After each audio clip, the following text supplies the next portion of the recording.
بسم اللہ الرحمن الرحیم رب زدنی علما۔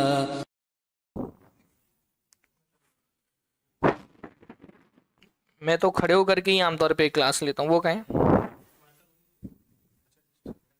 ڈسٹر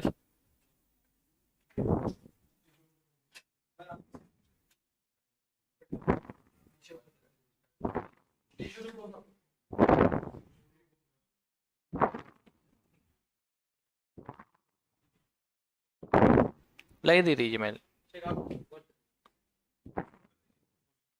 ہاں نہیں، اس کو کتاب کا نام پڑھنا ہے نا.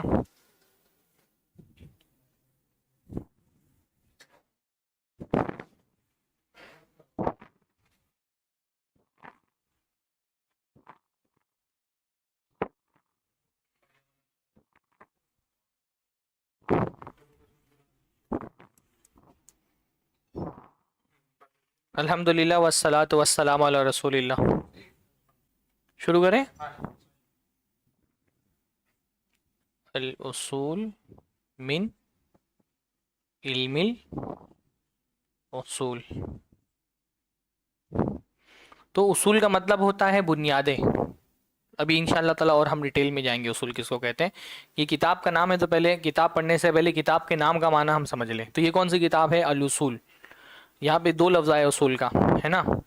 تو یہاں اصول کا مطلب ہے بنیادیں، فاؤنڈیشن. ہاں، اور یہ الاصول جو ہے اس کا مطلب کیا ہے؟ اصول فقہ. ہاں، علم کا مطلب کیا ہوتا ہے؟ سائنس، نالج، ہے نا، فن. تو فن اصول فقہ کی بنیادیں، ہے نا. جو سائنس ہے، اصول فقہ ایک پوری سائنس ہے نا، اس کی بیسک چیزیں ہم یہاں پہ پڑھیں گے، بنیادیں. الاصول من علم الاصول، اصول فقہ کا جو علم ہے اس کی بنیادیں. اس لیے انگلش ٹرانسلیشن میں کیا نام ہے؟ Foundation of. ہاں، تو جو فقہ کے فاؤنڈیشنز ہیں، فاؤنڈیشنز انشاء اللہ تعالیٰ اس میں ہم پڑھیں گے. یہ شیخ ابن عثیمین کی بہت ہی معروف کتاب ہے، اور شیخ ابن عثیمین ماشاء اللہ فقیہ انسان ہے. تو شیخ ابن عثیمین اصیلی ہیں، اور شیخ ابن عثیمین کی دو بہت بڑی اچھی خصوصیات ہیں جو ان کی کتابوں میں پائی جاتی ہیں. ایک تو تأصیل اور ایک تسہیل. یعنی ایک تو شیخ جو ہے نا وہ ہر چیز کو اصولوں میں بیان کرتے ہیں. تو اصولوں میں جب آپ کوئی چیز سیکھتے ہیں نا تو ماشاءاللہ آپ کے لیے اس کا سمجھنا آسان ہو جاتا ہے. دوسرا شیخ ابن عثیمین کی خاصیت ہے تسہیل. وہ بہت آسان کر دیتے ہیں مشکل سے مشکل فن کو. جب آپ اصولوں میں اس کو بیان کرتے ہیں نا تو اس کا سمجھنا کیا ہو جاتا ہے؟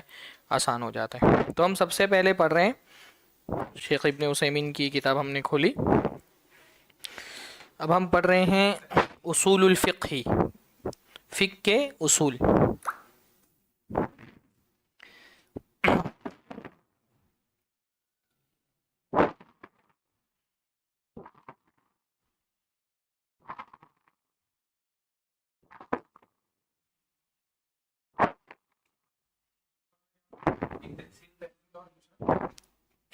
ایک تأصیل ہے، تأصیل اصول سے بنا، اور ایک تسہیل. تأصیل، تسہیل سہل سے بنا ہے اور تأصیل اصول سے بنا ہے.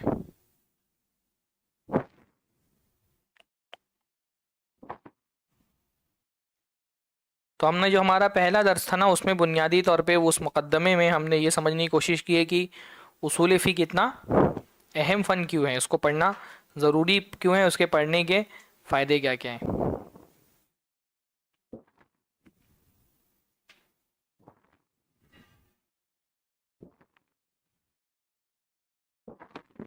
اب ہم یہاں اصول فقہ کی باقاعدہ تعریف پڑھیں گے. اصول فقہ کی تعریف کیا ہے؟ تو کسی بھی فن کو پڑھنے سے پہلے مقدمے میں ہم کیا کرتے ہیں؟ جو فن پڑھنے جا رہے ہیں، جو سائنس ہم پڑھنے جا رہے ہیں، پہلے اس کی تعریف ہم پڑھتے ہیں، اس کا ڈیفینیشن ہم پڑھتے ہیں. کیونکہ ہم کو یہ تو پتا ہو کہ ہم پڑھ کیا رہے ہیں. ہاں، اس میں مطلب تعریف پڑھنے کا فائدہ کیا ہوتا ہے؟ ہم کو اپنے جس فن کو ہم پڑھنے جا رہے ہیں اس کا دائرہ پتہ چل جاتا ہے کہ اس کا دائرہ کیا ہے، اس میں ہم پڑھنے والے کیا ہیں، ہے نا. اگر دائرہ نہیں پتہ رہے گا تو ہم کو نہیں سمجھ میں آئے گا کہ کون سی چیزیں ہیں جو اس فن میں شامل ہیں اور کون سی چیزیں ہیں جو اس فن سے باہر ہیں. تو بھائی جو ہاں اچھا، تو ہم جو تعریف پڑھتے ہیں اس کے پڑھنے کی وجہ کیا ہوتی ہے؟ تاکہ ہم کو پتہ چلے کہ کون سی چیزیں ہیں جو ہمارے فن کے دائرے میں آتی ہیں اور کون سی چیزیں ہیں جو ہمارے فن کے دائرے سے خارج ہیں۔ تو اسی کی وجہ سے ایک فائدہ اور کیا ہم کو پیدا ہو جاتا ہے کہ اس فن کے پڑھنے میں دلچسپی پیدا ہوتی ہے، ایک موٹیویشن ملتا ہے۔ جب ہم کو پتا ہوگا کہ جو ہم پڑھنے جا رہے ہیں اس کا تعلق کن کن چیزوں سے ہے تو ایک موٹیویشن ملے گا۔ جیسے شروع میں نے بتایا کہ بھائی اس فن کا تعلق عبادات سے بھی ہے اور معاملات سے بھی ہے، تو جب ہم کو یہ پتہ چلتا ہے کہ اچھا اس کا دائرہ اتنا بڑا ہے تو پڑھنے میں ہمارے دلچسپی پیدا ہوتی ہے۔ تو اس لیے پہلے ہم یہ دیکھ لیں کہ ہم کیا پڑھنے جا رہے ہیں، کون کون سی چیزیں اس میں شامل ہوں گی، کون کون سی چیزیں اس سے خارج ہوں گی۔ تو اس لیے اصول الفقہ پڑھنے سے پہلے ہم کو کیا کرنا پڑے گا؟ اصول الفقہ کی تعریف ہم کو سمجھنی پڑے گی۔ اب اصول فقہ کی دو طرح سے تعریف کی جاتی ہے۔ ظاہر سی بات ہے اصول فقہ یہ مرکب ہے نا، مرکب مطلب جڑاؤ، دو چیزوں سے مل کر کے بنا ہے۔ مرکب مطلب کیا ہوتا ہے؟ دو چیزوں سے مل کر کے بنا ہے۔ تو مرکب کی کچھ قسمیں آپ نے پڑھی ہوں گی۔ معروف قسمیں کیا ہے؟ مرکب توصیفی، مرکب اضافی۔ تو یہ کون سا مرکب ہے؟ اصول الفقہ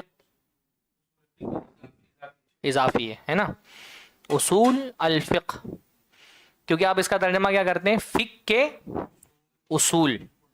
تو کا کی جس میں لگتا ہے اردو میں ہم اس کو سمجھ میں آتا ہے نا کہ یہ ہماری یعنی اصول مضاف الفقہ مضاف الیہ۔ اب کیونکہ یہ جو فن ہے، ہر فن جو ہے نا وہ اس کا نام جو ہے وہ مرکب نہیں ہوتا ہے۔ جیسے بھائی فقہ ہے، فقہ ایک ہی لفظ ہے، فن فقہ، لیکن اصول الفقہ دو چیزوں سے مل کر کے بنا ہے۔ تو اس فن کو اچھے سے سمجھنے کے لیے پہلے ہم کو کیا کرنا پڑے گا؟ یہ دو چیزیں جن سے مل کر کے یہ نام بنا ہے، الگ الگ ان کے معنی کو سمجھنے پڑیں گے، ہے نا۔ جب کوئی چیز دو چیزوں سے مرکب ہوتی ہے تو جب تک کہ ان دونوں چیزوں کا معنی نہ سمجھ لیں آپ اس ایک چیز کا معنی نہیں سمجھ سکتے۔ اس لیے اصول فقہ کی جب تعریف کی جاتی ہے تو دو اعتبار سے کی جاتی ہے۔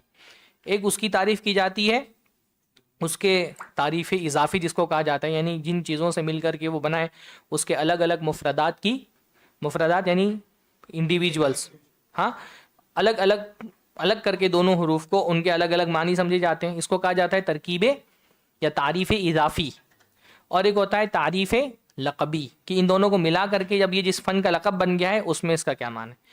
تو اصول الفقہ کس کو کہتے ہیں؟ اس کو سمجھنے کے لیے پہلے ہم کو کیا سمجھنا پڑے گا؟ اصول کس کو کہتے ہیں، اور پھر یہ سمجھنا پڑے گا کہ فقہ کس کو کہتے ہیں۔ اس لیے شیخ نے فرمایا تعریفہ، اصول فقہ کی تعریف، اصول الفقہ یعرف باعتبارین، اصول فقہ کو کی تعریف کی جاتی ہے، اس کی ڈیفینیشن بیان کی جاتی ہے دو اعتبار سے، دو طریقوں سے۔ الاول باعتباری، ہاں اس کو پڑھیے کیا ہے یہ؟ مفردیہ۔ مفردیہ ہم نے کیوں پڑھا؟ تثنیہ کا صیغہ ہے تو مفردین ہوگا، تو مفردین ہی کیوں نہیں پڑھا؟ نون حذف ہو جاتا ہے ترکیب کے وقت میں، ماشاءاللہ، تو اتنا تو اچھا خاصا آپ لوگوں کو نحو آتا ہے، ہاں۔ تو مفردیہ اس کے دونوں مفرد کے اعتبار سے، ای بے اعتباری کلیمتی اصول و کلیمتی فقہ، یعنی پہلے تو ہم اصول اور فقہ ان دونوں کی الگ الگ تعریفات پڑھیں گے، ہے نا۔ فالاصول جمع اصل، اصول کیا ہے؟ یہ اصل کی جمع ہے۔ اچھا دیکھو، کچھ چیزیں جو ہے نا وہ عربی میں جمع ہوتی ہیں لیکن اردو میں آنے کے بعد اس کو بطور مفرد استعمال ہوتا ہے۔ جیسے اصول کا لفظ بھی انہی میں سے، عربی میں اصول اصلاً جمع ہے لیکن اردو میں آنے کے بعد کیا ہو گیا ہے؟ اس کو مفرد استعمال کیا جاتا ہے۔ تو اب اردو میں جب ہم استعمال کرتے ہیں تو میرا اصول یہ ہے، ہم اس کو مفرد استعمال کرتے ہیں نا، میرا اصل یہ ہے نہیں بولتے ہم، سوائے اس کے کیونکہ مدنی عالم ہو اور وہ عربی سیکھ کر کے آیا اور عربی کے قواعد اردو میں اپلائی کر رہا ہو تو وہ بولے گا میری نزدیک میرا اصل یہ ہے۔ لیکن اردو جو بولنے والا ہے وہ کیا بولتا ہے؟ وہ اصول اصل میں اصل ہی کے معنی میں لیتا ہے، حالانکہ اصول اپنی اصل کے اعتبار سے جمع کا لفظ ہے۔ تو اصول کیا ہے؟ ہم جب اصول کو اردو نقطہ نظر سے دیکھیں گے تو ہم کو لگے گا یہ واحد ہے، لیکن ہم عربی پڑھ رہے ہیں نا تو اصول کو ہم کو عربی نقطہ نظر سے دیکھنا ہے، عربی کانٹیکس میں دیکھنا ہے۔ تو عربی کانٹیکس میں اصول جب دیکھتے ہیں تو یہ اصل میں جمع ہے اور اس کی واحد کیا آتی ہے؟ اصل۔ اب اصل کا مطلب کیا ہوتا ہے؟ شیخ نے فرمایا وَهُوَ مَا يُبْنَى عَلَيْهِ غَيْرُهُ، جس پر کسی دوسری چیز کی بنیاد ہو. پہلا معنی شیخ نے یہ بیان فرمایا ما یبنى علیہ غیرہ، جس پر کسی دوسری چیز کی بنیاد ہو.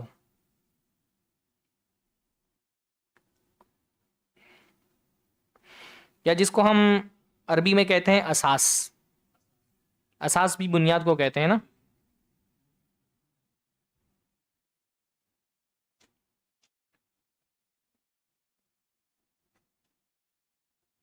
اسی سے آتا ہے اصل الجدار یا اصل الشجرہ، من ذلک اصل الجداد وہو اساسہ.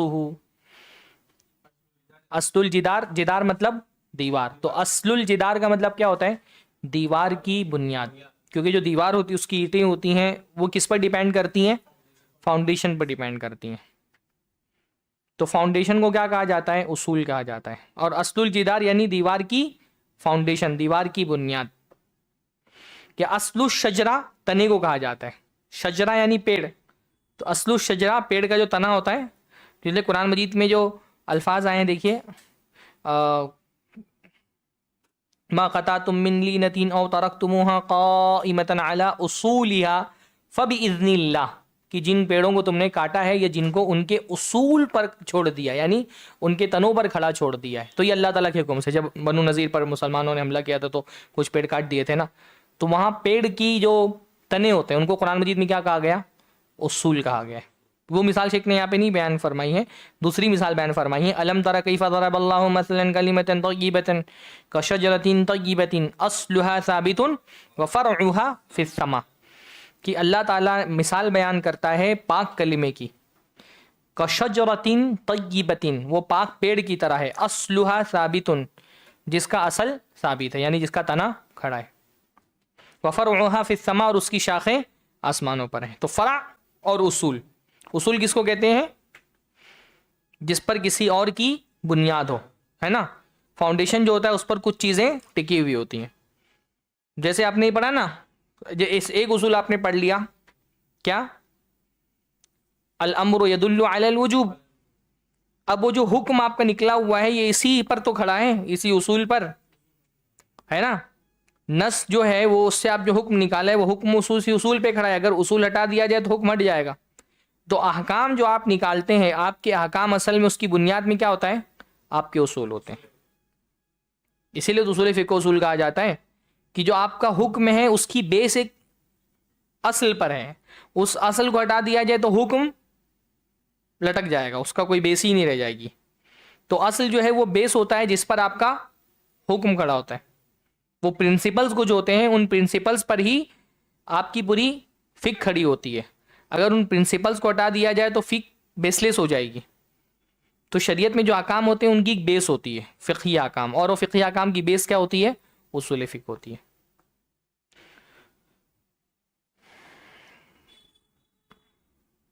اچھا،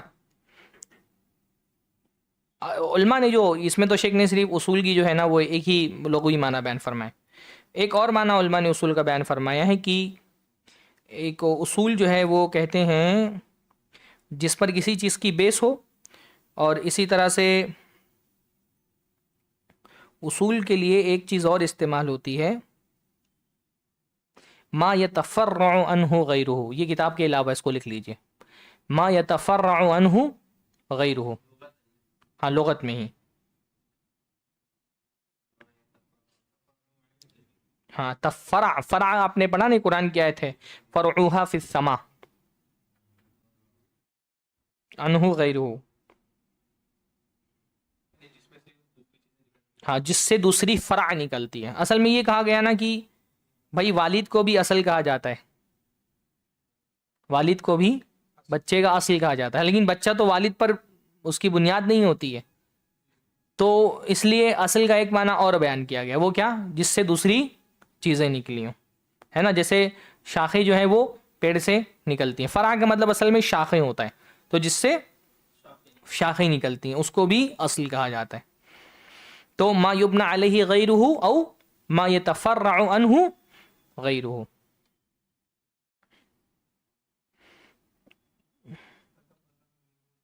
یتفرع عنہ غیرہ.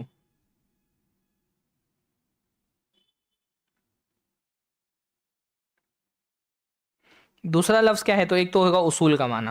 اصول کے ہم نے دو معنی دیکھے. پہلا معنی کیا؟ بنیاد. اور دوسرا یعنی اصل الجدار جیسے اساس. اور دوسرا معنی کیا ہے؟ جس سے دوسری چیزیں فرع نکلتی ہیں. جس سے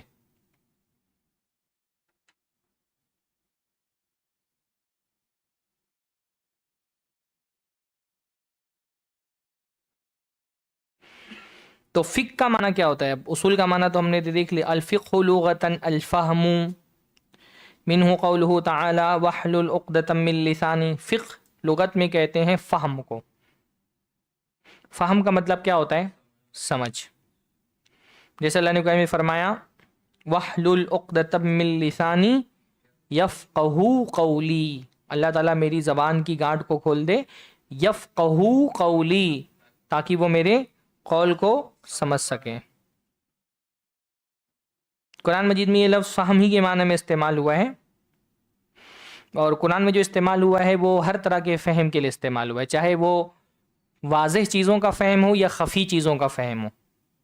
ہاں، جیسے اللہ نے فرمایا قرآن مجید کے اندر حضرت شعیب کی قوم والوں نے ان سے کہا کہ یا شعیب نا ما نفقہ کثیرا مما تقول. اکثر باتیں جو تم کہتے ہو ہماری سمجھ میں نہیں آتی. لیکن فقہ میں اور فہم میں بہرحال ایک فرق ہوتا ہے باریک سا، کہ فہم عمومی طور پہ کسی چیز کو سمجھنا کہتے ہیں، اور فقہ میں ڈیپ انڈرسٹینڈنگ کی معنی آتی ہے. ہاں، فہم کا مطلب ویسے تو انڈرسٹینڈنگ ہوتی ہے، سمجھنا ہوتا ہے، لیکن فقہ میں بہرحال کیا ہوتا ہے؟ ایک ڈیپ انڈرسٹینڈنگ. کسی چیز کی ڈیپ انڈرسٹینڈنگ کو عام طور پہ فقہ کہا جاتا ہے. کیونکہ قرآن اگر عربی زبان میں کسی ایک مفہوم کو ادا کرنے کے لیے دو الفاظ آئے تو دونوں میں کچھ نہ کچھ فرق تو ہو گئی.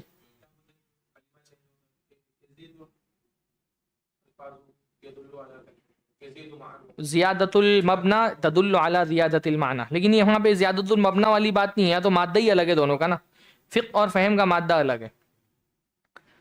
تو جب ایک یعنی سیم ٹو سیم دو طرح کی چیزوں کو بیان کرنے کے لیے ایک لفظ نہیں آتا ہے. اگر دو الگ الگ الفاظ آ رہے ہیں تو لازماً دونوں میں کوئی فرق ہوتا ہے. کبھی کبھی ہوتا ہے ایک لفظ دوسرے لفظ کے معنی کو بیان کر دیتا ہے، ہاں ایڈ ہو جاتا ہے. لیکن وہ بھی کبھی کبھی ایسا ہوتا ہے نا کہ وہ اکیلے میں تو بیان کر دیتا ہے، لیکن جب اس کے ساتھ دوسری چیز لائی جائے گی تو ہاں ہاں ہاں. جیسے قرآن میں ایک لفظ اکثر آتا ہے نا، یتولا اور معرضون، یہ الفاظ ایک ساتھ آتے ہیں عام طور پہ. یتولا کا مطلب بھی ہوتا ہے کسی چیز سے پیٹ پھیر لینا، اور اعراض کا بھی مطلب ہوتا ہے منہ موڑ لینا. تو علماء نے ایک اصول، زبان میں اصول بہت چلتا ہے کیا، کہ اذا انفرد اجتمع، اذا تفرق اجتمع، و اذا اجتمع تفرق. کہ یہ دونوں چیز جب ایک ساتھ اکیلے اکیلے استعمال ہوتی ہے تو دونوں ایک دوسرے کے معنی میں استعمال ہوتی ہے، پر ایک ساتھ آ جاتی ہے تو دونوں کا معنی الگ الگ ہو جاتا ہے. تو علماء نے کہا ہے یعنی تولی کا مطلب بھی ہوتا ہے پیٹ پھیرنا، اور اعراض کا بھی مطلب ہوتا ہے پیٹ پھیرنا. تو الگ الگ جب آئیں گی یہ تو دونوں میں جسم سے پھیر دینا اور دل سے کسی چیز کو پھیر دینا، دونوں معنی میں استعمال ہوگا. ہاں قلبین یعنی لیکن جب یہ دونوں ایک ساتھ آئیں گے تو اعراض بالقلب آ جائے گا، اور تولی میں تولی بالابدان آ جائے گا. تو فقہ اور فہم، فقہ عام طور پہ فہم کے معنی میں استعمال ہوتا ہے، لیکن فقہ میں بہرحال ایک معنی پائے جاتے ہیں ڈیپ انڈرسٹینڈنگ کے، ہے نا. اسی لیے کسی چیز میں گہرائی سے اگر کسی کی معلومات ہے تو اسی کو فقیہ کہا جاتا ہے. سطحی معلومات والے آدمی کو فقیہ نہیں کہا جاتا نا. تو فقہ میں بہرحال ڈیپ انڈرسٹینڈنگ، علی شیخ نے تو صرف فہم لکھا ہے، اور اصولی بات یہی ہے کہ فقہ عمومی طور پہ فہم کے معنی میں استعمال ہوتا ہے، لیکن فقہ کا بہرحال ایک معنی ہوتا ہے. فقہ کے اندر ایک معنی یہ پایا جاتا ہے کہ کسی چیز کی ڈیپ انڈرسٹینڈنگ کو سمجھنا، اس کو ڈیپ انڈرسٹینڈنگ کو فقہ کہتے ہیں. تو یہ تو ہو گیا لغوی تعریف، یعنی ڈکشنری میں اس کا کیا معنی ہے یہ ہو گیا. اب فقہ کا اصطلاحی معنی کیا ہے؟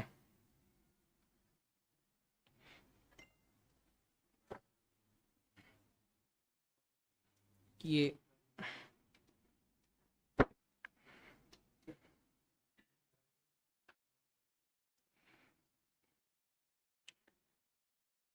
معرفت الاحکام الشرعیہ العملیہ من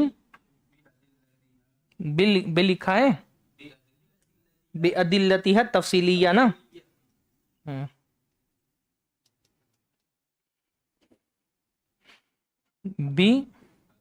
بِأَدِلَّتِهَا تفصیلیہ. یہ فقہ کی تعریف ہے. کس کی تعریف ہے؟ یہ فقہ کی تعریف ہے. فقہ کی لغوی تعریف ہم نے کیا دیکھی؟ الفہم. اور یہ کیا ہے؟ اس کی اصطلاحی تعریف. یہ کیا ہے؟ لغوی تعریف. اور یہ کیا ہے؟ اصطلاحی تعریف. اچھا، لغوی اور اصطلاحی کا فرق تو آپ جانتے ہیں نا. لغوی کا مطلب ہوتا ہے لغت میں، ڈکشنری میں اس کو کیا کہا جاتا ہے نا. اور اصطلاحی کا مطلب ہوتا ہے جب ایک خاص فن میں اس کو بولا جاتا ہے تو اس فن میں اس لفظ سے کیا مراد ہوتا ہے. ایسا ہوتا ہے نا کہ ایک چیز کے ڈکشنری میں ایک اور معنی ہوتا ہے. جیسے بھائی ماؤس کا مطلب ڈکشنری میں کیا ہوتا ہے؟ ماؤس چوہا ہوتا ہے. اور جب آپ کمپیوٹر سائنس کی اصطلاح میں ماؤس بولتے ہیں تو چوہا ہی مراد لیتے ہیں؟ نہیں نا. پھر اس کا کوئی ایک ڈکشنری میں سائنس میں اس کی ایک ماؤس کی ایک تعریف ہوگی نا جس میں کرسر رہتا ہے اور وہ سب. تو وہ آپ ماؤس بول کر کے لغت میں کچھ اور مراد لیتے ہیں لیکن ایک خاص فن میں اس کی مراد کچھ اور ہوتی ہے. تو یہ خاص جب ہم شریعت کی اصطلاح میں جب ہم فقہ کہتے ہیں تو فقہ کا اصطلاح میں، اصطلاح کو انگلش میں کیا بولیں گے؟ ٹرمینالوجی ہے نا. تو جب شریعت کی ٹرمینالوجی میں فقہ کا لفظ بولا جاتا ہے تو اس سے یہ مراد ہوتا ہے. پہلے ایک ایک لفظ کا ہم لوگ معنی دیکھ لیتے ہیں. معرفہ کا مطلب کیا ہوتا ہے؟ عرفہ آپ بولتے ہیں، مطلب کیا ہوتا ہے؟ جاننا. الاحکام کو تو آپ سمجھ گئے، احکام ابھی انشاءاللہ اس کو ہم اور ڈیٹیل سے دیکھ لیں گے. شرعیہ شرعی، العملیہ عملی، ادلہ دلائل.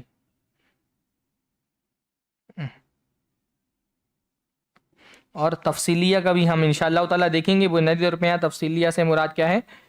قرآن. اور مطلب وہ بھی دیکھ لیں گے ہم تفصیلی کس کو کہتے ہیں.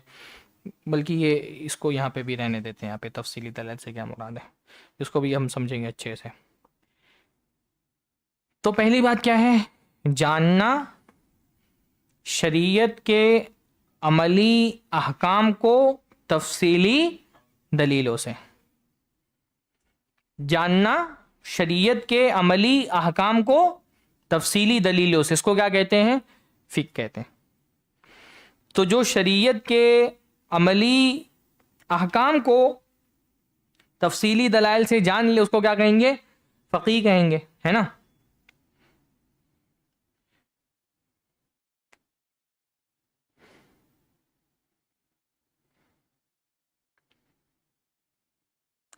چلو اب تھوڑا سا ڈیپ میں جاتے ہیں اس کے، چلیں اندر گہرائی میں سمندر کے. ہاں چلیے کرسی کی بیڑی مان لیں. معرفہ میں دو چیزیں آتی ہیں، العلم. اب یہاں ہم کتاب سے تھوڑا سا آگے جا رہے ہیں، ہاں جائے نا. العلم والظن. اچھا ٹھیک ہے، دیکھتے ہیں آپ لوگوں کی سانس کہاں تک چلتی ہے. ٹھیک ہے بھائی. شیخ ابن عثیمین بہت بڑے فقیہ ہیں. پتہ سی بات ہے، وہ انہوں نے کتاب کیونکہ مبتدی طلبہ کے لیے لکھی ہے تو انہوں نے وہ جاننے کے باوجود وہ چیزیں بیان نہیں کی ہیں. لیکن تھوڑا سا ہم اس کو اور اچھے سے سمجھنے کی کوشش کریں گے. معرفہ کا مطلب ہوتا ہے جاننا، شریعت کے حکام کو جاننا. شیخ نے العلم بالاحکام الشرعیہ نہیں کہا، معرفہ کہا، کیونکہ علم جو ہے نا وہ تو یقین کو کہتے ہیں نا. پر شریعت کے جو احکام ہوتے ہیں وہ ہمیشہ یقینی نہیں ہوتے، کبھی کبھی ظنی بھی ہوتے ہیں. ہاں فقہ میں شریعت کے جو احکام ہوتے ہیں نا کبھی ہم کو یقین ہوتا ہے کہ ہم جو بتا رہے ہیں وہ بالکل پختہ ہے. کب؟ جب اس پہ نص موجود ہو. جیسے ہم نے کہا نا نماز واجب ہے، یہ کیا ہے؟ شریعت کا حکم ہے. ایک دم پکا یقین ہے، پکا یقین ہے نا. تو یہ کیا ہو گیا؟ یہ ہو گیا علم. جن چیزوں کا تعلق، جو چیزیں منصوص ہوتی ہیں نا، جن کے بارے میں قطعی نص موجود ہے اور استدلال بالکل صریح اور واضح ہے اور اس پر مطلب اجماع بھی ہو گیا ہے، ہمارے استدلال پر اجماع بھی ہو گیا ہے، تو پھر یہ تو ہو گیا علم. یقینی علم ہو گیا، علم میں یقین کے معنی پائے جاتے ہیں. پر فقہی جو احکام ہوتے ہیں وہ ہمیشہ منصوص نہیں ہوتے، یعنی ہمیشہ اس پر نص نہیں ہوتی ہے، ہمیشہ اتنا یقین نہیں ہوتا ہے. بعض مرتبہ مسائل اجتہادی ہوتے ہیں، اور اجتہادی مسائل کی بنیاد پر جب آپ کوئی حکم لگا رہے ہوتے ہیں تو اس حکم میں آپ یہ کہہ سکتے ہیں کہ ظن غالب یہ ہے. ظن غالب مطلب 100% یقین نہیں ہے، 60% 70% آپ کے نزدیک یہی راجح ہے. لیکن ظاہر سی بات ہے اگر اس کے مقابل میں بھی ایک قول ہے جو اختلافی مسئلہ ہے، اختلافی مسئلے میں آپ نے دلائل کی بنیاد پر ایک چیز کو ترجیح دی، اس میں نص نہیں موجود تھی تو آپ نے اجتہاد کیا. اجتہاد کا مسئلہ یہ ہے کہ وہ صحیح بھی ہو سکتا ہے اور غلط بھی ہو سکتا ہے.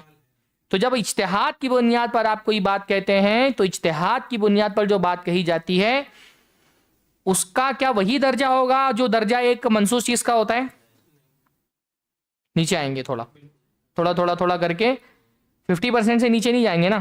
50% کے اوپر ہے تبھی تو آپ اس کو راجے بول رہے ہیں.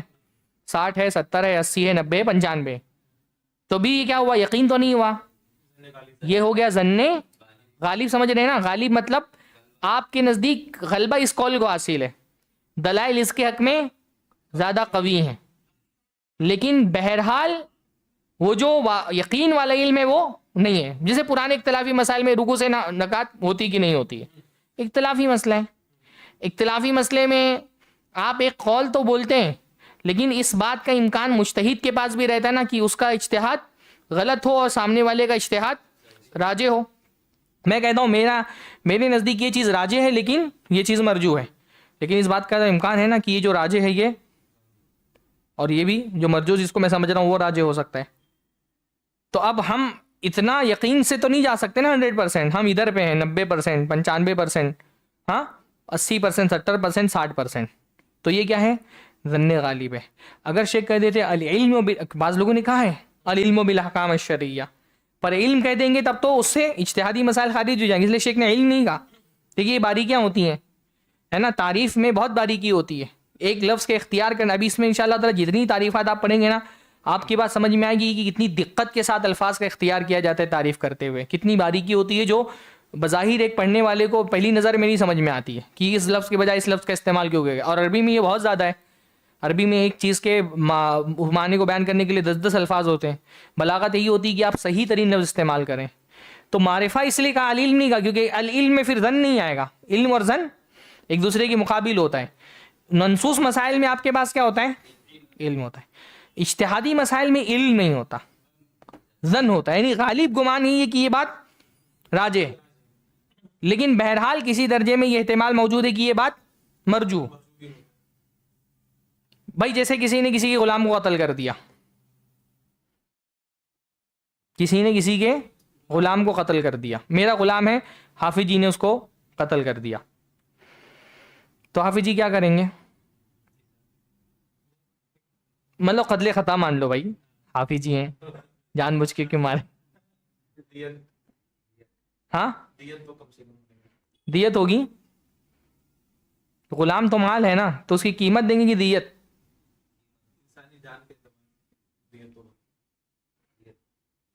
کیا خیال ہے بھائی؟ دیت دیں گے. اگر آپ اس کو انسان سمجھ رہے ہیں تو اس کو دیت، لیکن غلام صرف انسان نہیں ہے نا، اس کا ایک پہلو ہے کہ وہ مال ہے، اس کو خریدا بیچا جاتا ہے. تو دیت دیں گے یا قیمت دیں گے؟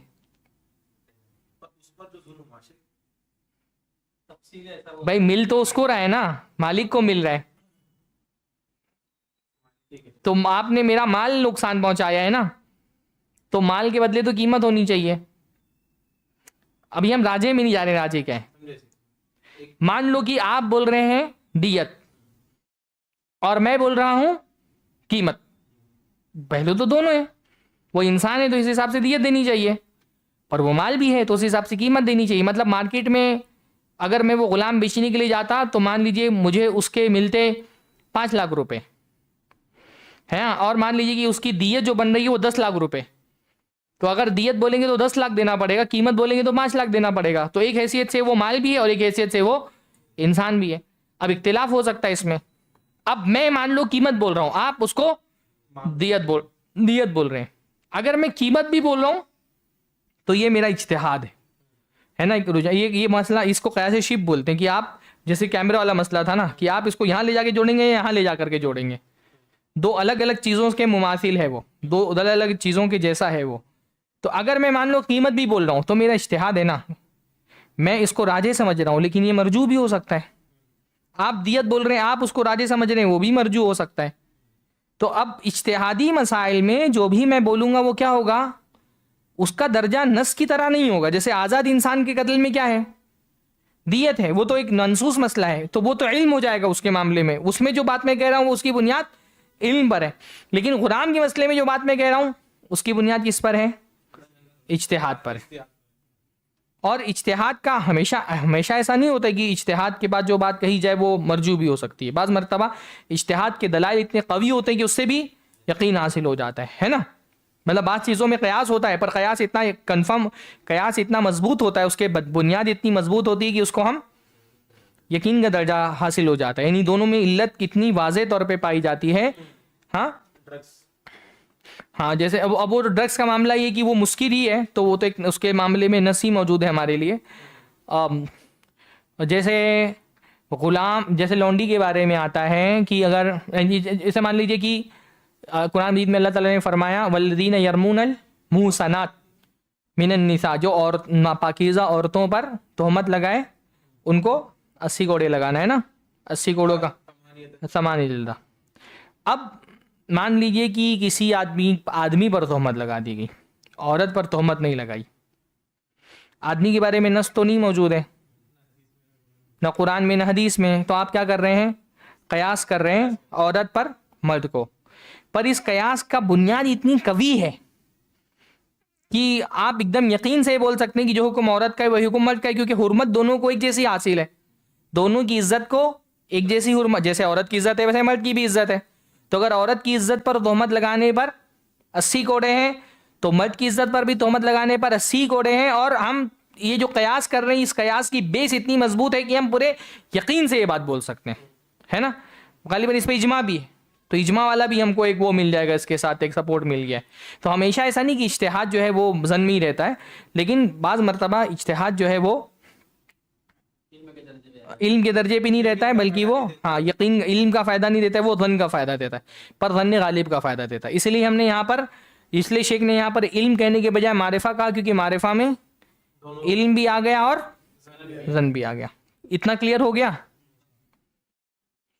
الاحکام, احکام تو میں نے بتایا شریعت کے تقاضوں کہتے ہیں. ابھی انشاءاللہ یعنی فقہ میں سب سے پہلا مقدمہ احکام ہی سمجھا جاتا ہے کہ احکام کس کو کہتے ہیں. اس کو ہم بہت ڈیٹیل سے دیکھیں گے کہ احکام کس کو کہتے ہیں.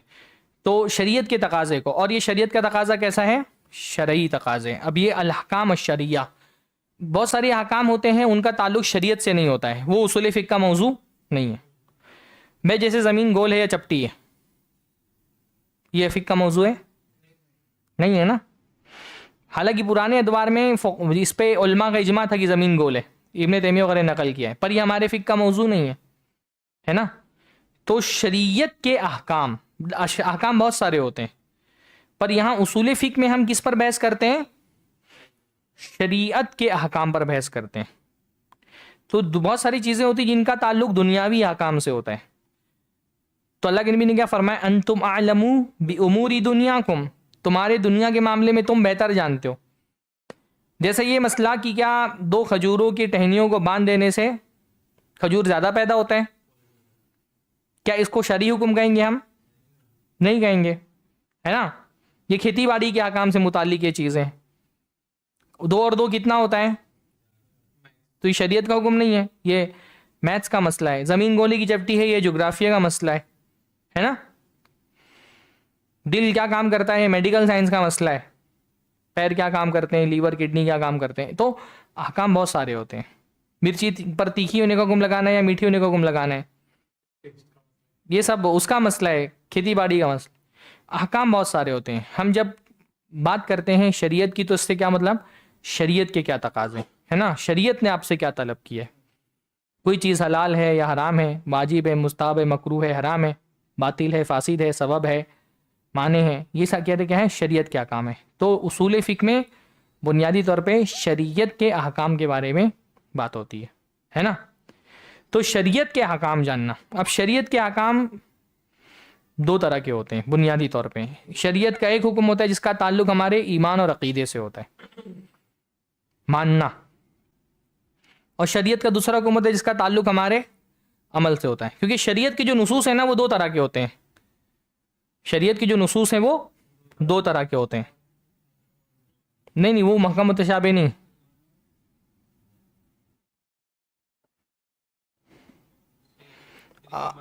اخبار اور اوامر،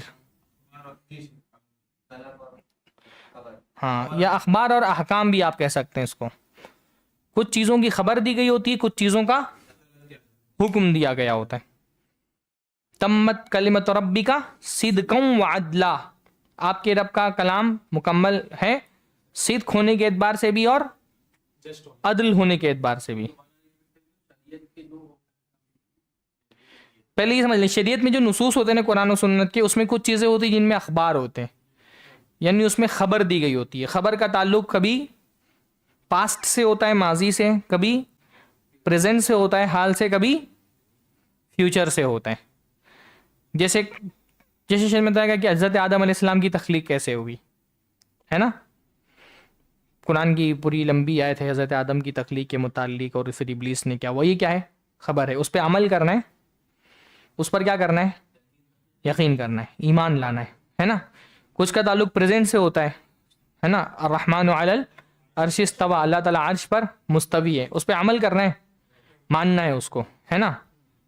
کچھ چیزوں کا تعلق فیوچر سے ہے، دجال آئے گا، قیامت آئے گی، حشر و نشر ہوگا، حساب کتاب ہوگا، میزان ہوگا، اعمال کو تولا جائے گا، جنت میں جائیں گے، جنت میں فلاں فلاں نعمتیں، جہنم میں جائیں گے، جہنم میں فلاں فلاں عذاب ہے. یہ کیا ہے، یہ سب خبریں ہیں، نیوز ہے نا. جو ہوا، جو ہو رہا ہے، جو ہو چکا ہے، اس کی خبر دی گئی ہے. تو جو خبریں ہوتی ہیں اس میں تقاضا کیا ہوتا ہے شریعت کا، وہ بھی حکم ہے، پر اس میں حکم کس چیز کا ہے، ماننے کا، ایمان لانے کا.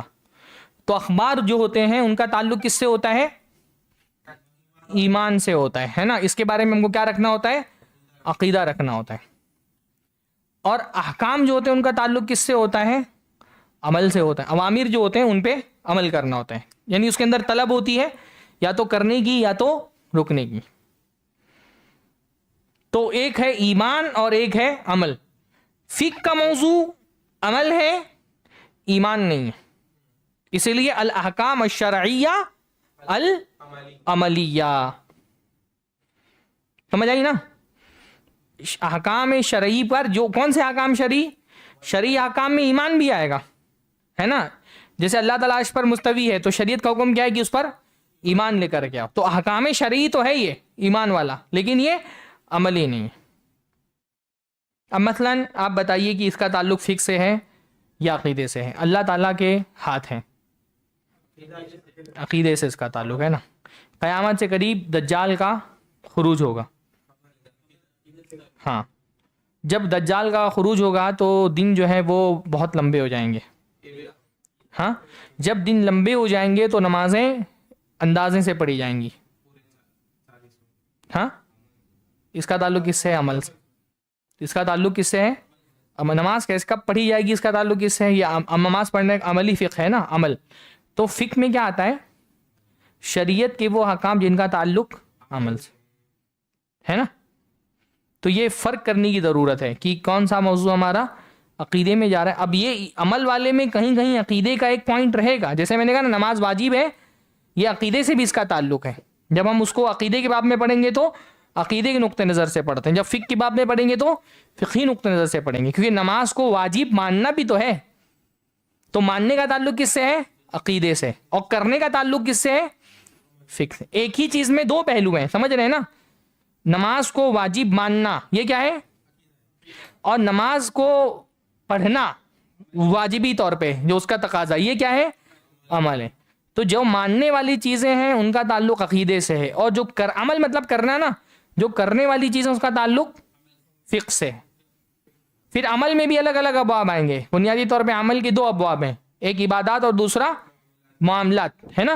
یہ جو عملی احکام ہیں یہ بھی کیا ہے، دو حصوں میں تقسیم ہو جاتے ہیں. ایک عبادات جیسے نماز ہے، روزہ ہے، حج ہے نا. اور دوسرا معاملات، جیسے نکاح ہے، طلاق ہے، بیوع ہے، اجارہ ہے، اور ہدیہ اور سب حدود قوانین کے ساتھ، یہ سب چیزیں.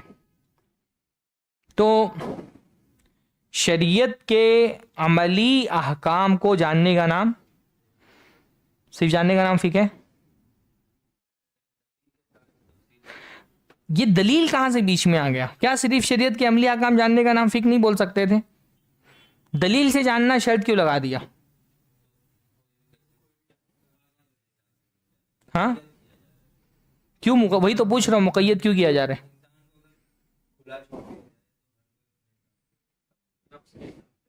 ہاں ٹھیک ہے، دلیلوں سے ہی سمجھنا ہے، لیکن بھائی ایک آدمی کو شریعت کے احکام پتہ ہے تو اس کو فقی کیوں نہیں بول رہے ہیں؟ اس کے لیے دلیلوں سے پتہ لگانا کیوں بول رہے ہیں؟ مقلد اور فقی کے اگر یہ بِأَدِلَّةِ التفصیلیہ اگر ہم نہیں بتاتے تو مقلد کو بھی فقی ماننا پڑتا. مقلد کو یہ تو پڑا ہے نماز واجب ہے، اس کی دلیل نہیں پتہ ہے نا. مقلد نے بھی فتویٰ پڑھا، فتویٰ پڑھ کے اس کو عملی حکم تو پتہ چل گیا، پر حکم کی دلیل سے نہیں پتہ لگایا. اس نے فقی کا قول سن کر کے حکم پتہ لگا لیا، تو کیا اس کو بھی فقی بولیں گے؟ تب تو سارے مقلد فقی ہو جائیں گے، کیونکہ انہوں نے بھی فتویٰ پڑھا ہوا ہے. اگر آپ فقی کے قول سے آپ کو حکم پتہ چل گیا، سمجھ لو کتنا فرق ہے. اگر ہم یہ بھی عدلتی ہے تفصیلیہ کی شرط نہیں لگاتے تو مقلد کو بھی فقی ماننا پڑتا نا. بھئی مقلد نے اپنے امام کا فتویٰ پڑھا اور اس کو پتہ چل گیا یہ چیز واجب ہے، یہ چیز حرام ہے، یہ چیز مکروہ ہے، یہ چیز مباح ہے، اس طرح سے نماز باطل ہو جاتی ہے، اس طرح سے نماز فاسد ہو جاتی ہے، اس طرح سے نماز صحیح ہوتی ہے، یہ معنی ہے، یہ شرط ہے، یہ سبب ہے. اس کو سب پتہ ہے، پر کیسے پتہ ہے؟ اس نے دلیل نہیں پڑھی، اس نے صرف اپنے اماموں کا اور علماء کا اور فقیہوں کا قول پڑھا ہے. تو کیا صرف احکام کے جان لینے سے وہ فقی کہلائے گا؟ نہیں. فقی ہونے کے لیے ضروری ہے کہ یہ جو حکم اس نے پتہ لگایا ہے اس کو اس نے کہاں سے ڈرائیو کیا ہے؟ بِأَدِلَّتِهَا التَّفْصِیلیہ، تفصیلی دلائل سے اس نے پتہ لگایا ہے. تفصیلی دلائل یعنی قرآن کی ایک آیت ہے اقیموا الصلاۃ، نماز واجب ہے، یہ آپ کو کیسے پتہ چلا؟ آیت بول رہے ہیں آپ نے، قرآن نہیں بول رہے نا. قرآن ایک اجمالی دلیل ہے کہ قرآن ایک دلیل ہے، یہ اجمالی دلیل ہے. تفصیلی دلیل کیا ہو گئی؟ قرآن کی یہ آیت ہے جس سے پتہ چلا ہے کہ نماز واجب ہے. تو آپ ڈیٹیل میں جا کر کے ایک آیت سے پوائنٹ آؤٹ کر رہے ہیں نا. قرآن دلیل بنے گا کہ نہیں بنے گا؟ یہ اصولی کا کام ہے. حدیث دلیل بنے گی کہ نہیں بنے گی؟ قول صحابی دلیل بنے گا کہ نہیں بنے گا؟ ابھی ہم اصول کی بات نہیں کر رہے ہیں نا، ابھی ہم فقی کی بات کر رہے ہیں.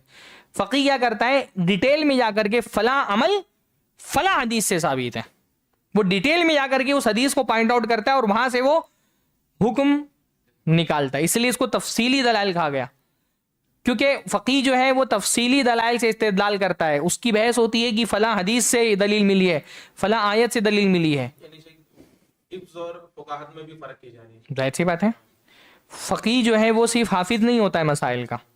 مقلد میں اور مجتہد میں یہی تو فرق ہوتا ہے. مقلد جو جیسے ہمارے زمانے جو مقلدین ہیں انہوں نے شرح وقائع پڑھا ہے، قدوری پڑھا، ہدایت پڑھا، در مختار پڑھا، تو ان کو ممکن ہے کہ ایک فقی سے زیادہ احکام کا علم ہو کہ نماز ایسے فاسد ہو جاتی ہے، ایسے باطل ہو جاتی ہے، ایسے صحیح ہوگی. یہ بھی تو حکم ہے نا، نماز کا صحیح ہونا فاسد ہونا، اس کو احکام وضعیہ کہتے ہیں. یہ بحث انشاءاللہ تعالیٰ آگے گی. حکم تو اس کو بھی پتہ ہے پر وہ فقی نہیں ہے، کیونکہ یہ حکم اس نے تفصیلی دلائل سے نہیں حاصل کیا ہے بلکہ فقی کے قول سے سیکھ لیا ہے. جیسے میں آپ کو فتویٰ بتا دوں اور آپ کو پتہ چل گیا فلاں چیز کا حکم کیا ہے. میں نے شروع میں کہا نا، آپ کو حکم پتہ چلا، آپ کو لگا کہ حکم موجود ہے، پر اس حکم کو میں نے کس دلیل سے لیا ہے وہ دلیل آپ کو نہیں پتہ ہے. صرف حکم پتہ ہونے سے آدمی فقی نہیں ہوتا، ورنہ مقلدوں کو بھی فقی کہنا پڑے گا. اس لیے مقلد فقی نہیں ہوتا. آپ کو فقہ کی کتاب میں ایک مسئلہ ملے گا کہ کوئی آدمی اگر یہ وصیت کر دے کہ میرے مرنے کے بعد میری 1/3 جائیداد اس شہر کے علماء میں تقسیم کی جائے، تو کیا مقلدوں کو بھی اس میں سے کچھ دیا جائے گا؟ باقاعدہ فقہاء نے لکھا ہے کہ مقلد کو اس میں سے نہیں ملے گا، کیونکہ مقلد عالم نہیں ہوتا ہے تو جاہل ہوتا ہے. بھائی جاہل اسی لیے تو وہ تقلید کر رہا ہے نا. تقلید کیوں کیا کرتا ہے ایک آدمی؟ جہالت کی وجہ سے. نہیں پتہ اس لیے کسی کی بات ماننا پڑ رہا ہے. پتہ ہوتا تو خود ہی معلوم کر لیتا نا. تقلید کی بنیاد ہی جہالت پر ہوتی ہے. یعنی خود مقلد یہ کہتا ہے نا کہ ہم جاہل ہیں, ہم کو تو وہ سمجھ میں نہیں آتا, اس لیے ہم ایک عالم کی تقلید کر لیتے ہیں. تو باقاعدہ یہ فقہی کتابوں میں یہ مسئلہ بیان ہے کہ جب یہ کہا جائے گا, کوئی آدمی نے اگر یہ وصیت کی ہو کہ میرا مال میرے مرنے کے بعد علماء میں تقسیم کر دیا جائے, تو مقلد اس میں سے ایک پائی نہیں دی جائے گی, کیونکہ وہ تو جاہل ہے, وہ تو عالم ہے ہی نہیں.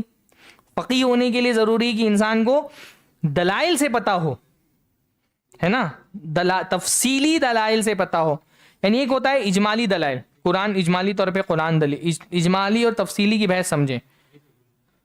جو فقیہ ہے وہ یہ نہیں کہہ رہا کہ قرآن سے دلیل لی ہے میں نے, وہ قرآن کی ایک آیت کو پوائنٹ آؤٹ کر رہے ہیں, ڈیٹیل میں جا کر کے, تفصیل مطلب ڈیٹیل نا, تو وہ ڈیٹیل میں جا کر کے ایک آیت بتا رہے ہیں کہ اس آیت سے یہ پتہ چلا ہے نا. ہو سکتا دو طرح کی آیت ہو, ہاں ایک میں صرف استحباب سمجھ میں آتا ہے, ہاں, دوسری چیز سے اس کا وجوب سمجھ میں آتا ہو, ہے نا. وجوب کی بات کریں. یہ بہت باریکی چیزیں ہوتی ہیں. بعض مرتبہ ایسا ہوتا ہے کہ بظاہر ایسا لگ رہا ہوتا ہے اس میں تو حکم دیا گیا ہوتا ہے, حالانکہ وہ چیز حرام ہوتی ہے. جیسے اللہ نے فرمایا فانتظروا انی معکم من المنتظرین, یا جیسے اللہ نے فرمایا فمن شاء فلیکفر فمن شاء فلیؤمن ومن شاء فلیکفر, جو چاہے وہ ایمان لے آئے, جو چاہے وہ کافر ہو جائے. لیکفر کیا ہے, امر ہے نا, امر غائب کا صیغہ ہے. فلیکفر تو کوئی جاہل کے ہاتھ میں اگر دے دیا جائے تو وہ تو کہے گا دیکھو اللہ تعالیٰ نے کہا ہے جو چاہے وہ کافر ہو جائے, تو یہ تو آپشن اللہ تعالیٰ نے دیا کافر ہونے کا, امر ہے بھائی, بلکہ اللہ تعالیٰ نے تو واجب کر دیا ہے. لیکفر چاہیے کہ وہ کافر ہو جائے, تو اب تو تم کافر ہونا واجب ہو گیا.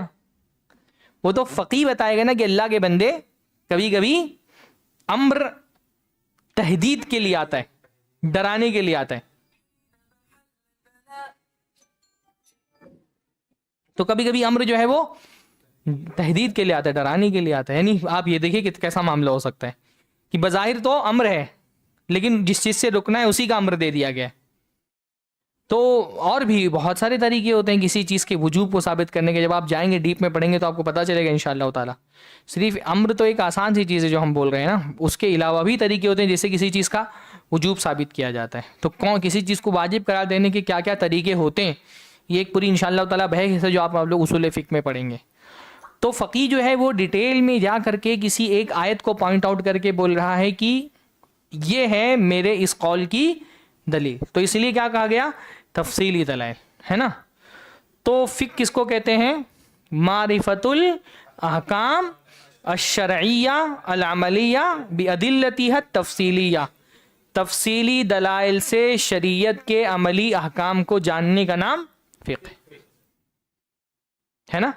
معرفہ میں علم اور ظن آ گیا, احکام میں بہت ساری چیزیں آئیں گی, واجب, مستحب, مباح, مکروہ, حرام, معنی, سبب, علت, یہ ساری چیزیں آئیں گی. شرعی یعنی جو شریعت سے الگ چیزیں ہیں, عملی یعنی جو اس میں ایمان سے الگ چیزیں, ادلتہ تفصیلیہ. اب ہم یہ سمجھ گئے نا, اب ہم کتاب پڑھیں گے تو ہم کو اور اچھے سے سمجھ میں آئے گا. ہاں بولیے. جب ہم تفصیلیاں پڑھے تھے تو تھوڑے لوگ سمجھ میں آئے تھے, ان کے علاوہ سارے مقلد رہیں گے یا اس میں عام ہی مقلد یا مطلب فرق آتا ہے نا. ایک طالب علم بھی ہوتا ہے جو مجتہد کے درجے کا تو نہیں ہوتا ہے, پر وہ مجتہد کے اجتہاد کو سمجھنے کی صلاحیت رکھتا ہے. اس نے استدلال خود تو نہیں کیا ہے, پر اس استدلال کو وہ سمجھ سکتا ہے. عامی جو وہ ہوتا ہے وہ استدلال کو سمجھنے کی صلاحیت نہیں رکھتا ہے. دونوں میں فرق ہوتا ہے. طالب علم جو ہوتا ہے, یا ہم اس کو محقق کہہ لیں, محقق جو ہے وہ مقلد بھی نہیں ہوتا ہے. یعنی وہ ایک امام کے قول کو تو لے رہا ہے, پر اندھا ہو کر کے امام کے قول کو نہیں لے رہا ہے, بلکہ امام کی استدلال کو سمجھ کر کے لے رہا ہے. وہ شیخ البانی نے غالباً یہ تقسیم کی ہے, محقق اور طالب علم ایک بیچ کا درجہ ہوتا ہے اس میں.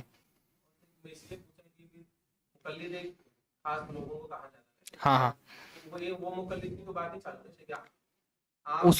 اصل میں اب یہاں پر اس لیے پڑھ رہے ہیں فقہ نا, فقہ کی یہ تعریف ہم نے اس لیے پڑھی ہے تاکہ ہم کو یہ سمجھ میں کہ فقیہ کس کو کہتے ہیں.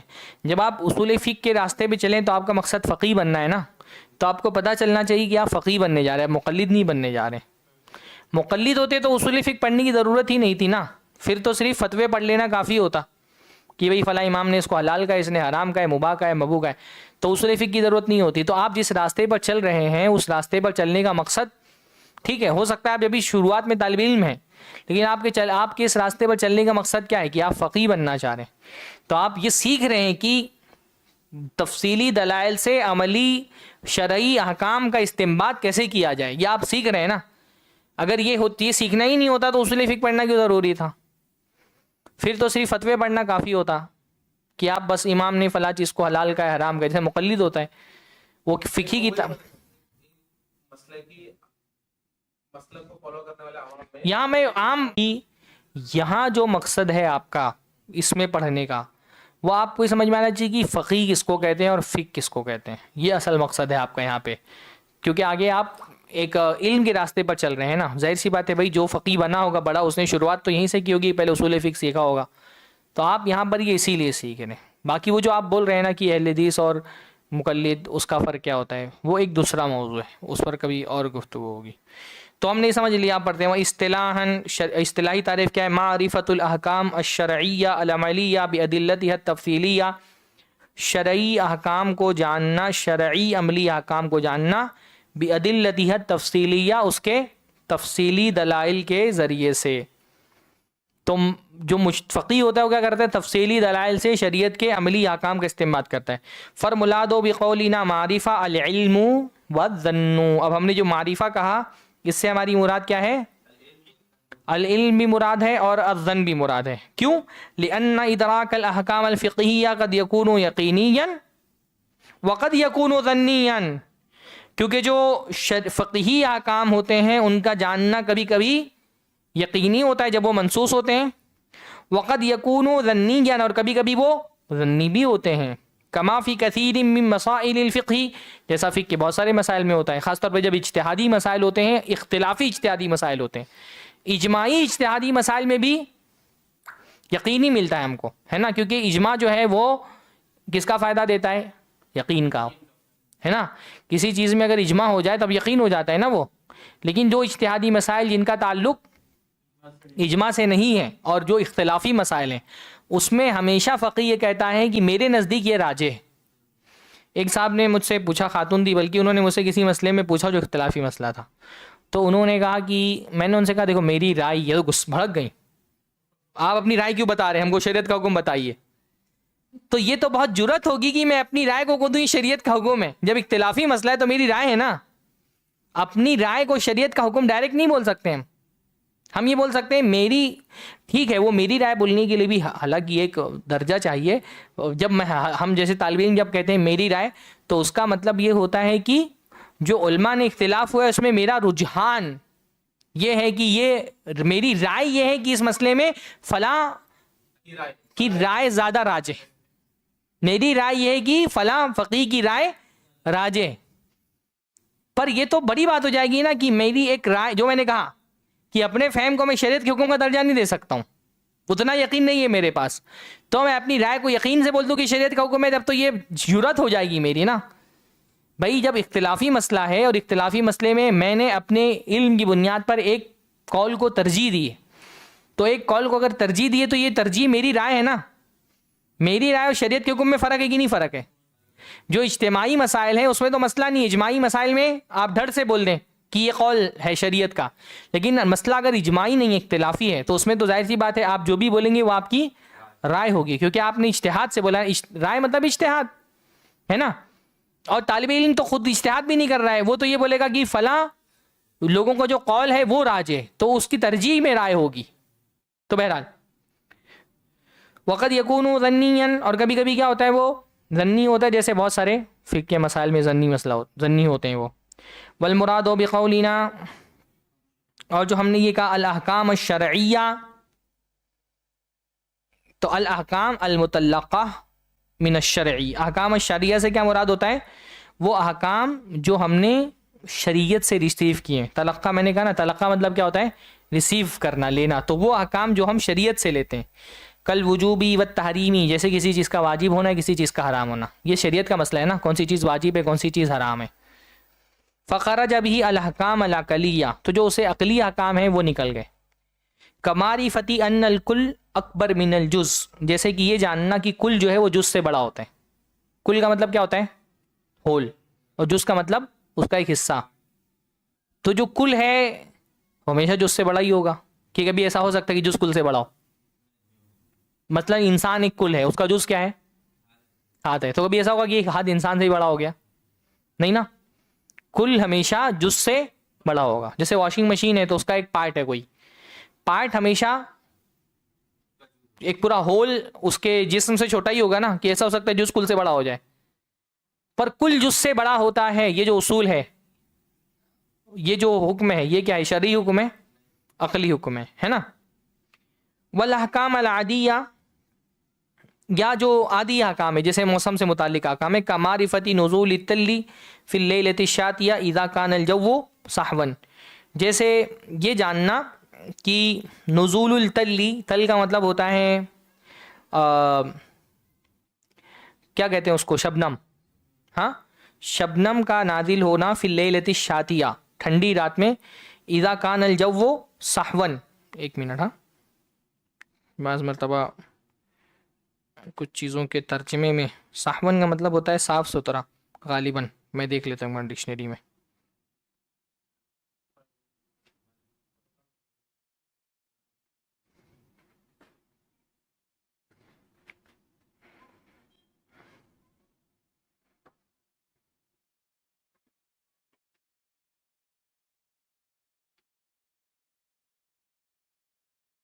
نہیں، یہ ترجمے پہ بہت زیادہ اعتبار نہیں کر سکتے.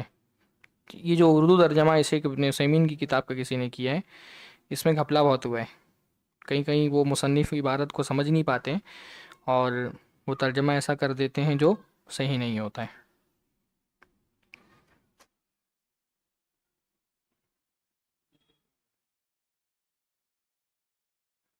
ہاں، صافی مطلب ہوتا ہے، صحون کا مطلب صافی ہوتا ہے. تو جب بیضا صاف ہوگی تو ٹھنڈی رات میں کیا ہوگا؟ شبنم کا نزول ہوگا. مطلب یہ موسم سے متعلق احکام ہے، بارش کب آتی ہے، سردی کب پڑتی ہے، ٹھنڈی کب پڑتی ہے، شبنم کب نازل ہوتی ہے. شریعت کا احکام، یہ شریعت کا تعلق نہیں نا اس سے. بہت ساری چیزیں جیسے میں نے آپ کو مثال دی، بھائی میڈیکل سائنس میں کوئی مسئلہ ہوگا کہ دل کا کام کرتا ہے، جگر کیا کام کرتے ہیں، مثانے کیا کام کرتے ہیں، ہے نا، پینکریاس کیا کام کرتے ہیں، یہ شریعت کا حکم ہے، یہ میڈیکل سائنس کا فن ہے، اس کے متعلق احکام ہے. تو یہاں ہم جب شریعت کے احکام الگ طرح کے ہوتے ہیں. شریعت کے احکام ہوتے ہیں جس میں آپ کو یہ بتایا ہوتا ہے کہ اس میں طلب ہے کہ نہیں ہے، طلب فعل کی ہے یا اس سے رک جانے کی ہے. ہاں، یا شریعت کے احکام وضعی ہوتے ہیں، جیسے آپ کو نماز پڑھنی ہے تو اس کے لیے کیا کیا اسباب ہوں گے، کیا کیا شرطیں ہوں گی، کیا کیا موانع ہیں نماز پڑھنے کے. تو شرعی احکام. والمراد بقولنا العملیہ، اور جو ہم نے کہا العملیہ تو اس سے مراد کیا ہوتی ہے؟ ما لا يتعلق بالاعتقاد، جس کا تعلق عقیدے سے نہیں ہوتا ہے. کالصلاۃ والزکوٰۃ، جیسے نماز ہے، زکوٰۃ ہے، یہ وہ چیزیں جن کا تعلق عقیدے سے نہیں، مطلب ان کے ادا کرنے کا تعلق عمل سے ہے نا. اب نماز کا ایک پہلو ہے کہ نماز پڑھنا واجب ہے، اس کا تعلق عقیدے سے بھی ہے، لیکن وہ ماننے سے تعلق ہے، اس کا جو عملی پہلو ہے نماز کا. فخرج به ما يتعلق بالاعتقاد، اور اس سے پھر وہ چیزیں نکل گئی جن کا تعلق عقیدے سے ہے. عبادتوں میں عقیدے کا پہلو اس میں سے نکل گیا. ہاں، یا اس کے علاوہ، ان عبادتوں کے علاوہ، جیسے توحید اللہ ہی، اللہ کی توحید، معرفت و اسمائی و صفات ہی، اللہ تعالیٰ کے ناموں اور اس کے صفات کی معرفت. فلا یسمى ذلك فقها فی الاصطلاح، تو اصطلاح میں اس کو فقہ نہیں کہا جائے گا. پہلے کہا جاتا تھا جب ساری علوم جو ہے نا وہ الگ الگ نہیں کیے گئے تھے. تو جیسے اللہ نے فرمایا علامہ فقیہ فی الدین، حضرت ابن عباس سے کہا کہ اللہ تعالیٰ اس کو دین کی فقہ دے، تو کیا اس سے مراد صرف عملی فقہ تھی؟ دین کی سب سمجھ کو فقہ اللہ کے نبی صلی اللہ علیہ وسلم نے، ہے نا. تو پہلے تو سارے علوم ایک تھے نا، تفسیر کو، حدیث کو، اصول حدیث کو، اصول فقہ کو، ان کو سب کو الگ نہیں کیا گیا تھا، سارے ایک جگہ پر تھے. یہ تو بعد میں، اس لیے پرانے جو فقہاء ہیں ان کے ہاں بعض مرتبہ آپ کو فقہ کی تعریف ملتی ہے معرفت النفس ما لها وما علیہا، کہ نفس کے بارے میں جاننا کہ کیا اس پر واجب ہے اور کیا اس کے لیے، کیا اس کے حقوق ہیں اور کیا اس کی ذمہ داری ہیں. تو جب سارے دین کی فہم کو فقہ کہا جاتا تھا تب عقیدے کے لیے الفقہ الاکبر کا لفظ استعمال ہوتا تھا، اور عقیدے اور فقہ کے لیے الفقہ الاصغر کا لفظ استعمال ہوتا تھا، ہے نا. الفقہ الاکبر کے نام سے کتاب امام حنیفہ کی طرف منسوب ہے. اس میں الفقہ الاکبر میں کیا ہے؟ فقہی مسائل کا بیان ہے، عقیدے کا بیان ہے. تو جب پہلے جو ہے نا فقہ کو عقیدے سے الگ نہیں کیا گیا تھا تو پورے دین کی سمجھ کو فقہ کہا جاتا تھا. تو عقیدے کو الفقہ الاکبر کہا جاتا تھا اور عملی احکام کو الفقہ الاصغر کہا جاتا تھا. پھر بعد میں ایک الگ فن بن گیا فقہ اور اس کو کہا جانے لگا الفقہ، تو اس سے پھر عقیدے کے مباحث خارج ہو گئے۔ اچھا یہاں جو راجح تعریف ہے نا مصنف وہی بیان کر دیتے ہیں، ورنہ اب ایسا ضروری نہیں کہ ہر فقہ کی کتاب میں آپ کو یہی تعریف ملے، ایون الگ الگ فقہا نے الگ الگ تعریفیں کی ہیں، اور ہم اب اتنی ڈیٹیل میں بھی نہیں جائیں گے کہ ہر فن ہر جو ہے ہر مسلک کے تعریف نکال کر کے اس کو الگ الگ پڑھیں۔ جو مشہور ترین تعریف ہے وہ یہی ہے نا، باقی اس کے علاوہ بھی تعریفات کی گئی ہیں، اتنا آپ کے ذہن میں رہنا چاہیے۔ آپ کو کہیں یہ نہیں لگے کہ آپ نے کسی فقہ کی دوسری کتاب پڑھی اور اس میں آپ نے کوئی اور تعریف دیکھ لی تو آپ یہ بولنے لگے شیخ ابن عثیمین نے تعریف غلط کر دی ہے۔ اسی طرح تعریف میں بعض مرتبہ بعض باریکیوں کو نظر انداز کر دیا جاتا ہے نا، جیسے اب آپ جیسے معرفہ آپ نے دیکھا، کہیں کہیں پہ آپ العلم بھی دیکھ لیں گے، تو ایسا بھی ہو سکتا ہے کہ آپ کہیں پر فقہ کی کوئی ایسی تعریف دیکھ لیں جس میں کچھ اور باریکی ہو جو شیخ ابن عثیمین نے رکھی ہے۔ تو بہت جامع معنی تعریف کرنا نا مشکل کام ہوتا ہے، کبھی کبھی ہوتا ہے کوئی پہلو ٹوٹ جاتا ہے۔ ہاں اس اصول فقہ جو ہے وہ علوم اعلیٰ میں سے ہیں۔ علوم اعلیٰ کس کو کہتے ہیں؟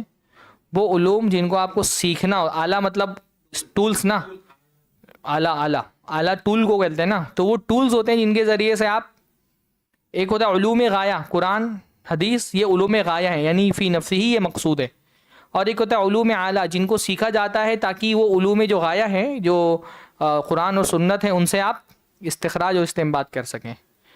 جیسے عربی زبان اور عربی لغت، یہ کیا ہے؟ علوم اعلیٰ ہے نا۔ منطق کیا ہے؟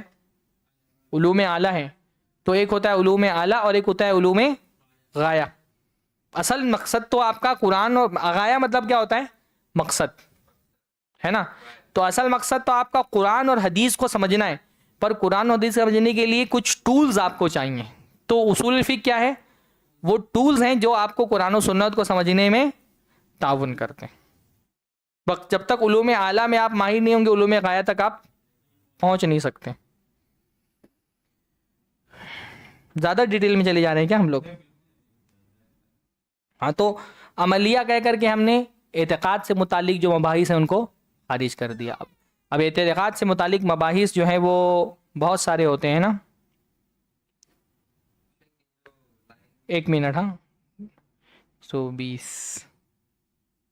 یہ میرا الارم بج گیا 12 بجے والا، تو اس کو مجھے نمبر جب تک میں جوڑ نہیں دوں تب تک یہ الارم بند نہیں ہوتا ہے۔ ہاں بولیے کیا؟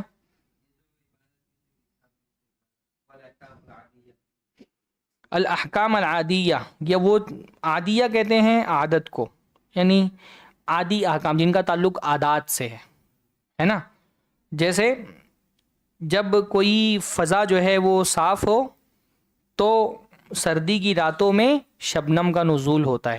اب یہ کیونکہ ایسا ہی عادیہ مطلب عادت، ایسا ہوتا آیا ہے، عادت کہتے ہیں عادتاً ایسا ہی ہوتا ہے نا، یعنی نارملی ایسا ہوتا ہے۔ تو یہ احکام عادیہ ہے کہ عادت ایسی رہی ہے کہ جب فضا جو ہے وہ صاف ہوتی ہے تو ٹھنڈی راتوں میں شبنم گرتی ہے۔ ابھی گرتی ہے کہ نہیں گرتی ہے شریعت کا حکم تھوڑی نہ ہے، کیا اس کا انکار کر دے کوئی تو اس کافر ہو جائے گا یا دین میں اس کو کوئی فرق پڑے گا؟ عادی مطلب شریعت کے احکام ہے، اس میں فرق ہوتا ہے نا کہ شریعت کے احکام کا آپ انکار نہیں کر سکتے۔ مان لو زمین گول ہے یا چپٹی ہے، میں نے انکار کر دیا احمد رضا خان صاحب کی طرح کہ نہیں زمین جو ہے وہ چپٹی ہے گول نہیں ہے، تو کیا میرے ایمان پہ اسلام پہ دین پہ کوئی فرق پڑے گا؟ شریعت کا انکار کرنے سے کیا ہوتا ہے دین پہ؟ میں بول رہا ہوں 2 اور 2 5 ہوتے ہیں، تو کیا میرے دین پہ کوئی فرق پڑے گا؟ کیونکہ ریاضی کے احکام ہے۔ میں ضد کر رہا ہوں کہ نہیں بکری کے 5 ہی پیر ہوتے ہیں، تو کیا اس سے میری شریعت میں دین ایمان پہ کوئی فرق پڑے گا؟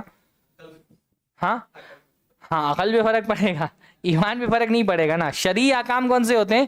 جن کا تعلق میرے ایمان، یعنی اس کا میں انکار نہیں کر سکتا، اس سے میرے شریعت کے احکام کو ماننا مجھ پر ضروری ہے، لازم ہے۔ منسوس ہوتا تب تو آپ کے ایمان کے باب فقہ ایمان کا باب آ جاتا نا۔ شتا کہتے ہیں نا ٹھنڈی کو، صیف اور شتا، فی شتا والصیف۔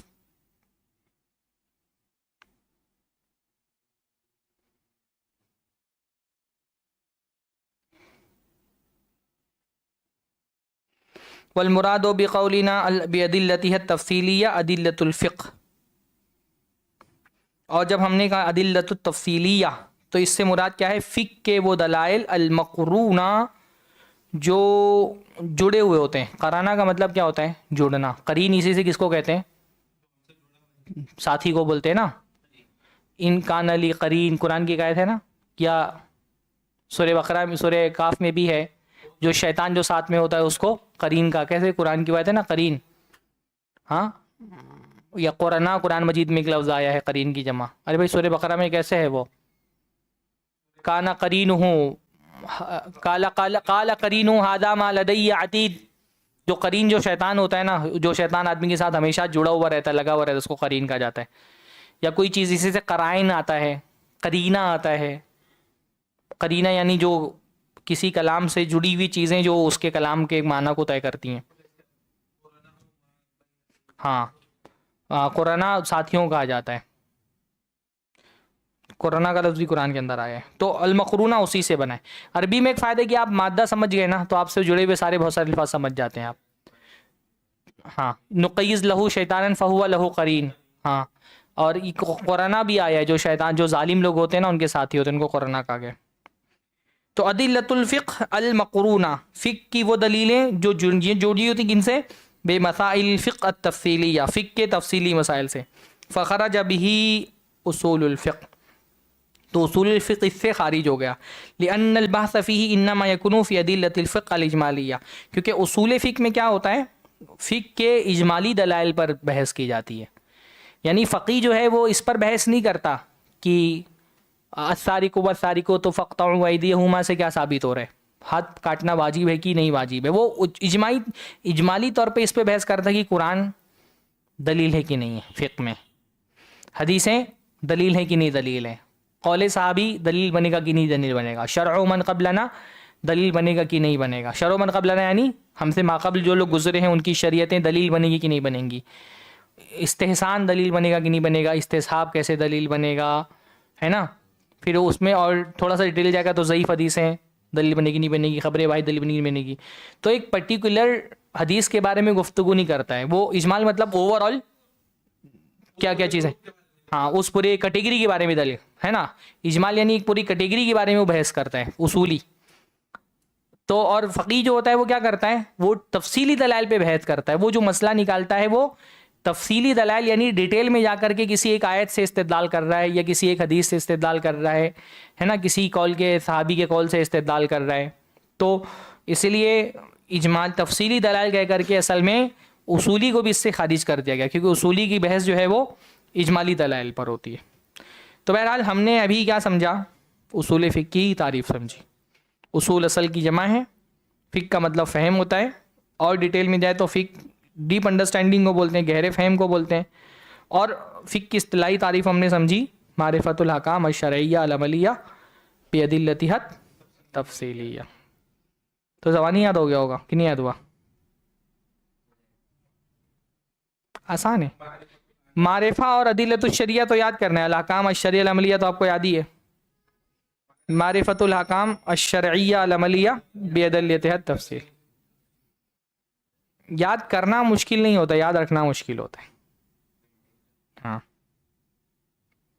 تو یہ تو ہو گیا. اس کو کیا کہتے ہیں, تعریف اضافی, یعنی ہم نے اس کو مرکب مان کر کے اس کے الگ الگ کلمے کی تعریف سمجھ لی ہے. اب تعریف لقبی الگ ہے, وہ ہم لوگ الگ سے سمجھیں گے, بعد میں سمجھیں گے. لیکن سمجھ میں آیا ایک بار بھائی؟ آپ تو شاید ایک بار اور پڑھ چکے ہیں نا اصول فقہ, تھوڑا سا نہیں پڑھے؟ اچھا, مزہ آیا کہ نہیں مزہ آیا؟ مزہ آنا چاہیے, مزہ نہیں آئے گا تو مزہ نہیں آئے گا, ہے نا. علم میں دلچسپی پیدا ہونا بہت ضروری ہے. اچھا طالب علم وہ ہے جو جس کو ایسی چیز جان کر کو جس کو وہ پہلے نہیں جانتا تھا, اس سے جو خوشی اس کو حاصل ہوتی ہے وہ کائنات میں کسی اور چیز سے نہیں ہوتی. اچھے طالب علم کے اندر یہ صفت ہوتی ہے. اور کسی چیز کے نہیں جاننے کا جو غم ہوتا ہے وہ اس کے لیے ہر غم سے بڑا ہوتا ہے.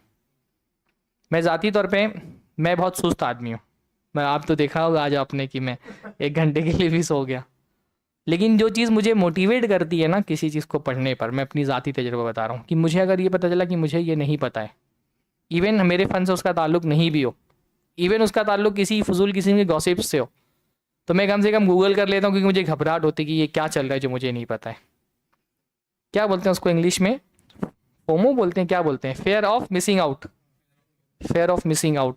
تو کوئی چیز نہیں پتہ ہونے کا, ہاں تو ہر چیز کا تو نہیں ہونا چاہیے, کیا گوسپس کیا چل رہی ہے تو فضول چیز ہے, اس پہ بھی پتہ ہونا چاہیے. لیکن فومو جو ہے نا وہ دین کے معاملات میں, علم کے معاملات میں تو ہونا چاہیے. کوئی چیز ہم کو نہیں پتہ ہے تو ہم کو گھبراہٹ ہونی چاہیے. تو یہ فومو جو ہے نا وہ ہم کو نئی چیزیں سیکھنے پر ابھارتا ہے. اللہ کے احکام ہیں, علمی مسائل ہیں, فقہی مسائل ہیں. کوئی مسئلہ آپ کے سامنے آیا, آپ کو نہیں پتہ ہے, تو آپ کوشش کریں کہ آپ کو پتہ چل جائے یہ مسئلہ کیا ہے. تو آج کے لیے انشاءاللہ تعالیٰ اتنا کافی ہے. ایک صفحہ ہم نے الحمدللہ پڑھ لیا. اللہ تعالیٰ ہم کو اور مزید پڑھنے کی توفیق عطا فرمائے. ٹھیک ہے, اگلی, ہاں اس کا کوئی فکس ٹائم نہیں ہے. انشاءاللہ تعالیٰ جب بھی یہ اصول فقہ کی ہماری کلاس رہے گی تو مبارک بھائی کی طرف سے اعلان ہوگا. تو کیا ہے اس میں کوئی گروپ ہے؟ ہاں تو جو گروپ میں جو لوگ ہونا چاہیں شریک, وہ گروپ میں ایڈ ہو جائیں.